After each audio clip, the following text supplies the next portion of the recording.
आखिर औरत का वह कौन सा अंग हर रात बेशर्म होकर दबाने और चूसने से अचानक अपार धन की प्राप्ति होने लगती है? लोग औरत का कौन सा अंग दबा और चूस कर अमीर बन जाते हैं? जो भी मनुष्य औरत का यह अंग दबाता या चूसता है, उसके घर में सदा मां लक्ष्मी का वास रहता है और महालक्ष्मी की कृपा सदैव बनी रहती है। तो दोस्तों, आज की इस वीडियो में हम आपको एक सच्ची कहानी के माध्यम से बताएंगे कि औरत का वह कौन सा अंग है जिसे हर पुरुष को दबाना और चूसना चाहिए। अधूरी जानकारी विष के समान होती है, इसलिए वीडियो को बीच में ना छोड़ें। दोस्तों, एक बार की बात है, एक गांव में रामदास नाम का एक व्यक्ति रहता था। वह अपनी पत्नी से बहुत ज्यादा परेशान था, क्योंकि उसकी पत्नी बात बात पर हमेशा उसे ताना मारा करती थी। तुम्हारे पास है ही क्या, घर में खाने तक को कुछ नहीं है? दोस्तों, उसके घर में बिल्कुल कंगाली छा गई थी। एक भी रुपया नहीं था और उसके घर में खाने के लिए अन्न का एक दाना तक नहीं था। दोस्तों, एक तो घर में खाना नहीं, ऊपर से पत्नी का ताना। वह बहुत परेशान हो गया था। उसे समझ नहीं आ रहा था कि मैं क्या करूं। एक दिन की बात है, जब वह अपने घर से एक सुनसान रास्ते पर निकल गया। वह बहुत ही सुनसान रास्ते पर चल ही रहा था कि उसे एक साधु तपस्या करते हुए दिखाई दिए। वह उनके पास जाकर बैठ गया। जब साधु ने अपना तप खत्म किया तो रामदास उनके सामने जोर जोर से रोने लगा।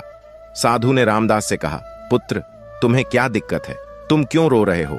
आखिर तुम्हें क्या परेशानी है? तब रामदास ने साधु महाराज से कहा, हे महाराज, मेरी एक पत्नी है जो कि मुझे रोजाना ताना मारती है। मैं गरीब हूं तो मैं क्या करूं? कितना भी कुछ कर लूं लेकिन धन कमा ही नहीं पाता हूं। मेरा एक छोटा सा धंधा था, वह भी पत्नी के क्लेश की वजह से चौपट हो गया। वह दिन रात मुझसे झगड़ा करती है। अब तो मैं दाने दाने के लिए परेशान हो गया हूं। हमारे घर में खाने के लिए कुछ भी नहीं है, इसके अलावा पहनने के लिए वस्त्र भी नहीं है। लेकिन मैं अपनी पत्नी को समझाता हूं कि वह मुझे ताने ना मारे, मुझसे झगड़ा ना करे, लेकिन वह बिल्कुल भी नहीं मानती। साधु जी, इसी वजह से मैं बहुत ज्यादा परेशान हूं। इसी वजह से मैं घर छोड़कर यहां आया हूं। तब साधु जी कहते हैं, रो मत बेटा, मैं तुम्हें एक काम बताने जा रहा हूं जो तुम्हारी किस्मत चमका देगा।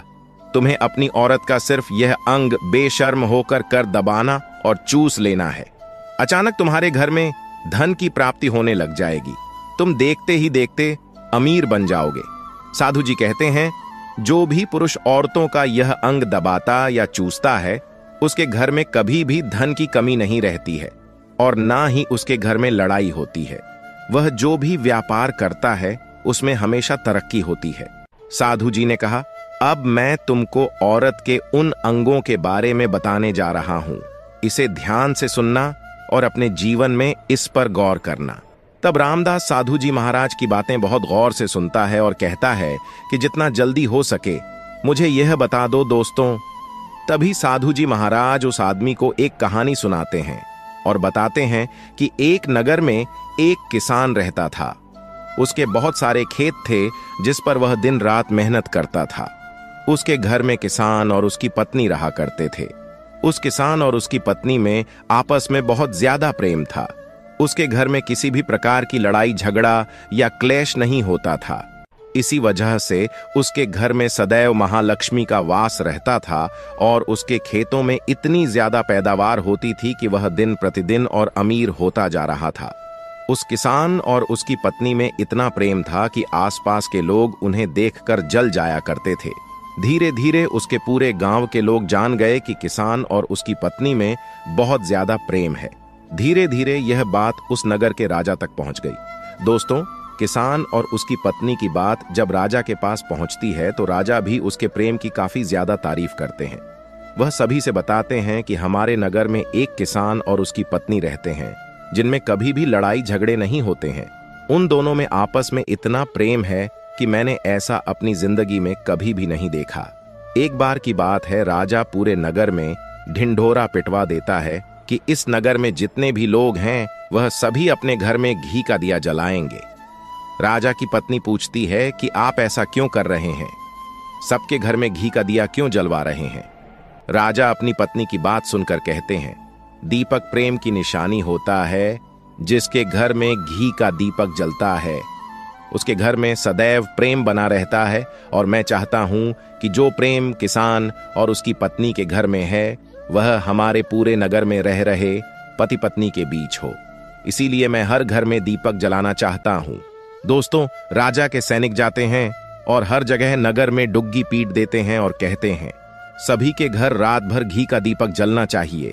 दोस्तों, राजा की बात मानकर सभी नगरवासी अपने घर में दीपक जला देते हैं, लेकिन जैसे ही आधी रात होती है सभी के घर के दीपक बुझ जाते हैं, लेकिन किसान के घर का दीपक वैसे ही जलता रहता है। दोस्तों, दीपक हमेशा किसान की पत्नी जलाती थी, लेकिन उसकी बात नहीं मानती थी। वह हमेशा अपनी मनमानी करती थी। उसका जो भी मन करता था वही काम करती थी, लेकिन किसान को इस बात से कोई भी दिक्कत नहीं होती थी, क्योंकि किसान बहुत समझदार था। किसान सोचता था यदि मैं अपनी पत्नी को रोक टोक करूंगा तो घर में बेवजह ही लड़ाई झगड़ा होंगे। कई चीजें किसान इस वजह से अनदेखा करता था कि उसके घर में प्रेम बना रहे राजा अपने महल को छोड़कर पूरे नगर का नजारा देख रहे थे। उन्होंने देखा कि सारे नगर में किसी के घर में दीपक नहीं जल रहा है, लेकिन किसान के घर में दीपक जल रहा है। तब राजा अपनी रानी से बोलता है कि देखो, किसान और उसकी पत्नी के घर में दीपक जगमगा रहा है, लेकिन पूरे नगर में कहीं भी दीपक नहीं जल रहा है। इसी से पता लगता है कि किसान और उसकी पत्नी में कितना प्रेम है। तब राजा की पत्नी राजा से बोलती है कि जो किसान और उसकी पत्नी में प्रेम है वह किसान की पत्नी की वजह से है, और इसी वजह से उसके घर में इतना ज्यादा प्रेम है। दोस्तों, जब राजा रानी की बात सुनता है तो कहता है नहीं, तुम्हारा सोचना गलत है। जो प्रेम किसान के घर में है वह उसकी पत्नी की वजह से नहीं है, बल्कि वह किसान की वजह से है। रानी कहती है कि किसान की पत्नी बहुत ज्यादा समझदार है। आपका सोचना गलत है, और यही वजह है जो कि उनके घर में कभी भी लड़ाई झगड़ा नहीं होता है। राजा कहता है कि किसान समझदार है, और रानी कहती है कि किसान की पत्नी समझदार है। दोस्तों, इसी तरह कुछ देर चलता रहा। इसी बात को लेकर राजा और रानी के बीच काफी झगड़ा हो गया। इसके बाद रानी राजा की दाढ़ी उखाड़ ली और राजा ने रानी को उठाकर पटक दिया। इसके बाद राजा कहता है हम लोगों को झगड़ा करने की जरूरत नहीं है, क्यों ना हम किसान और उसकी पत्नी की परीक्षा ले लें। सारा दूध का दूध और पानी का पानी हो जाएगा। लड़ाई करने के बाद इस बात पर राजा और रानी दोनों सहमत हो गए और दोनों की परीक्षा लेने के लिए तैयार हो जाते हैं।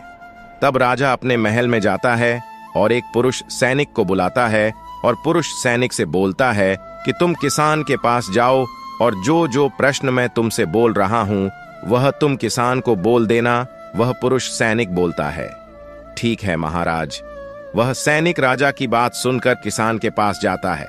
उस समय किसान की पत्नी खेतों में गई थी, लेकिन किसान की कुछ तबीयत ठीक नहीं थी, इस वजह से वह खेतों पर नहीं गया था।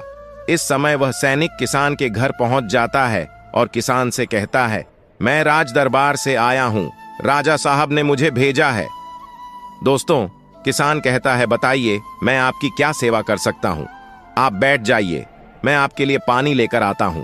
तभी वह सैनिक बोलता है कि नहीं, तुम कुछ भी मत लाओ, मैं राजा का सैनिक हूं, बस आपके पास राजा का समाचार लेकर आया हूं। तब किसान कहता है ठीक है, आप मुझे बताओ राजा साहब ने मेरे लिए क्या समाचार भेजा है। सैनिक कहता है किसान, राजा साहब ने यह बोला है कि यदि तुम अपनी पत्नी को छोड़ देते हो तो राजा जी आपको बहुत सारे हीरे जवाहरात और साथ में तुम्हारे जमीन से 2 गुना ज्यादा जमीन राजा जी आपको गिफ्ट में देंगे।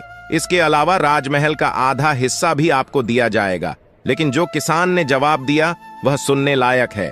किसान ने कहा राजा जी, अपना पूरा राजमहल मुझे क्यों ना दे दे, लेकिन मैं अपनी पत्नी को नहीं छोड़ूंगा। जाओ और अपने राजा से कह दो किसान ने ऐसा कहा है। सैनिक जाता है और राजा को सारी बातें बताता है। इस समय रानी वहां पर सैनिक की बात सुन रही थी। सुनने के बाद रानी ने कहा आपने किसान की तो परीक्षा ले ली, लेकिन किसान की पत्नी की परीक्षा नहीं ली है। इस तरह से हम कैसे पता कर सकते हैं कि कौन समझदार है। इसके बाद रानी ने कहा कि अब मैं भी किसान की पत्नी की परीक्षा लेना चाहती हूं। जब दोनों की परीक्षा हो जाएगी तभी पता चलेगा कि कौन समझदार है। फिर रानी ने भी एक सैनिक बुलाया और कहा कि मेरी बात किसान की पत्नी को बोलना और याद रखना, यह बात तभी बताना जब किसान वहां पर ना हो। सैनिक ने पूछा कि रानी क्या बात बतानी है। वह तो बताओ। तो रानी ने सैनिक को सारी बात बता दी। सैनिक किसान के घर जाता है और उसके घर में आवाज लगाता है तो उसके घर से किसान की पत्नी निकल कर आती है और कहती है, बताओ क्या हुआ, क्यों ढिंढोरा पीट रहे हो? तो सैनिक ने कहा कि राजमहल से आया हूं, मुझे रानी ने भेजा है। किसान की पत्नी ने कहा, बताओ किस लिए आए हो? तब सैनिक ने कहा, रानी ने बोला है यदि तुम अपने पति किसान को मार देती हो तो आपको बहुत सारे हीरे जवाहरात रानी आपको देंगी और साथ में राजमहल का आधा हिस्सा भी आपको मिलेगा।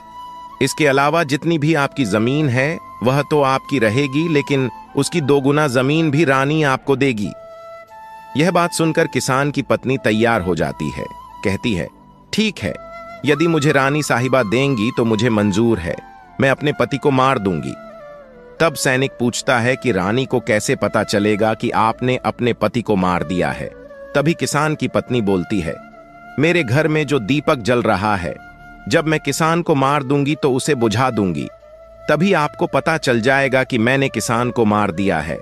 अब सैनिक किसान की पत्नी की बात सुनकर राजमहल जाता है और रानी को सारी बात बताता है।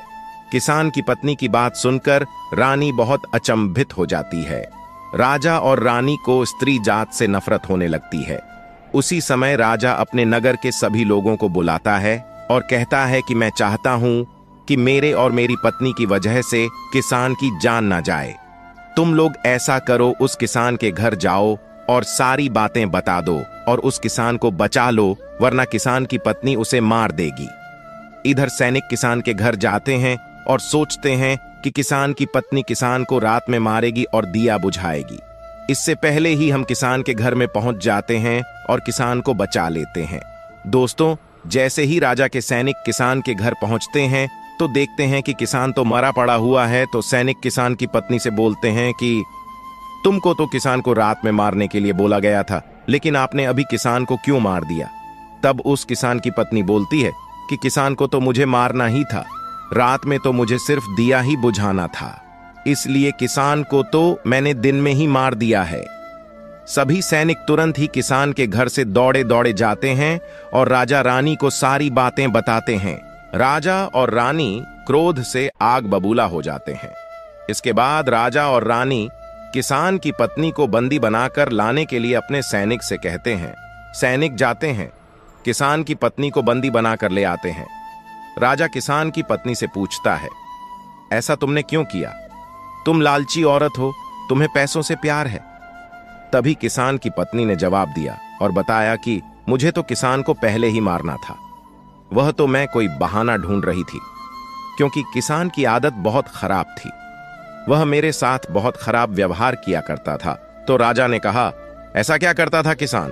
तो किसान की पत्नी ने जवाब दिया कि वह मेरे नाक का ऊपरी हिस्सा अपनी उंगली से हमेशा दबाया करते थे। इसके अलावा किसान एक काम और मेरे साथ करता था, वह किसान मेरे कान का पिछला हिस्सा अक्सर अपनी जीभ से स्पर्श किया करता था। राजा ने पूछा, ये बताओ, जब आप लोग गरीब थे तब क्या किसान आपके साथ ये काम करता था? तो किसान की पत्नी बोलती है, नहीं महाराज, तब ऐसा नहीं करता था। तब राजा ने कहा, मैं समझ गया कि किसान ऐसा क्यों करता था।